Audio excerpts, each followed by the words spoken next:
Après l'histoire du semeur sorti semer, une interrogation surgit parmi les auditeurs.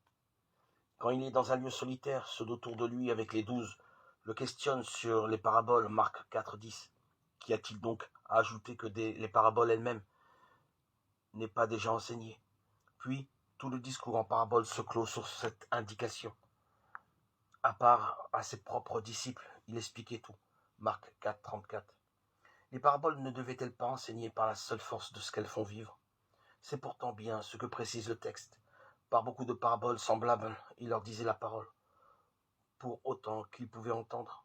Sans parabole, il ne leur parlait pas. Marc 4, 33, 34. Dans les évangiles de Matthieu et de Luc, la chose est relativement claire. Les paraboles doivent enseigner une affirmation, avec Jésus le Christ. Le royaume de Dieu est proche. Quand Jésus répond à ceux qui le questionnent au sujet des paraboles, il privilégie le pôle de la connaissance. À vous est donné de connaître les mystères du royaume des cieux, aux autres en parabole. À eux, ce n'est pas donné de connaître. Matthieu 13, 11, Luc 8, 10. Une ligne départage ceux qui ont assimilé l'enseignement de Jésus et ceux qui n'ont pas compris les mystères du royaume de Dieu, c'est-à-dire les histoires au moyen desquelles Jésus enseigne.